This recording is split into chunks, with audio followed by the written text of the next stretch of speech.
Y'all pay attention, man. These are the games that are played, right? But Sister Nekima she wasn't having it, dog. But this is the shit that be going on, right? And people want to talk that nonsense. Oh, they're good cops. This is what's going on, right? This is what we've been dealing with like forever, right? Because what are good cops if you work for a shitty system? You understand? Like, you become part of the fuck shit, right? You have signed up to become part of that, whether you realize it or not, right? Because at the end of the day, what you gonna do about what just happened to the boy Amir? What you gonna do about what happened to Philando? Jamar, like what you gonna do about it?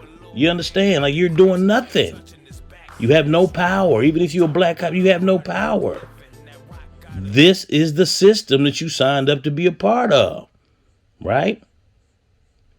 But look at this shit, because she called them on a bullshit, man. Look at this.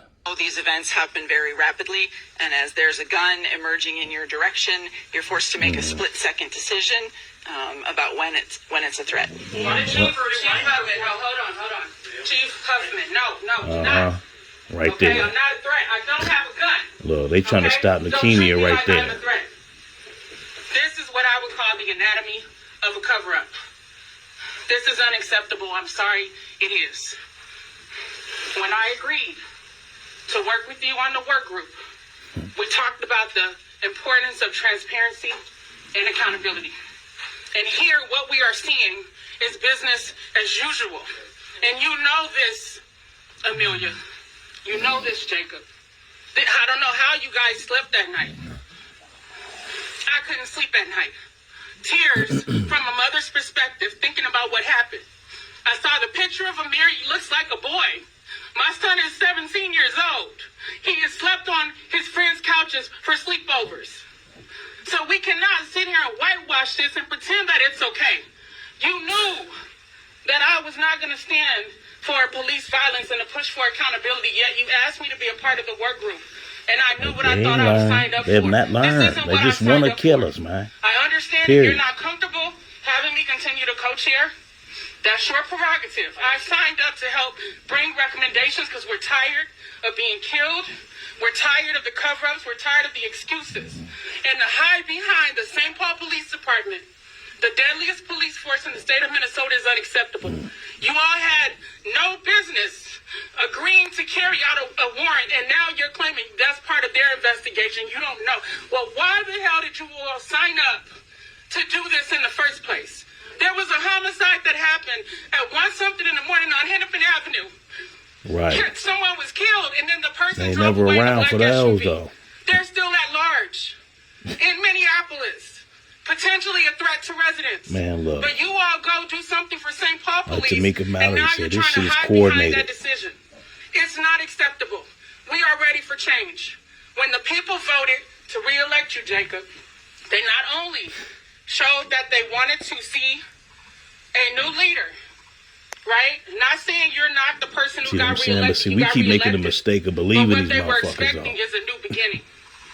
That's why they gave you more power and authority. So that is what we want to see as the residents of Minneapolis. We don't want to see cover-ups. We don't want to see whitewashing.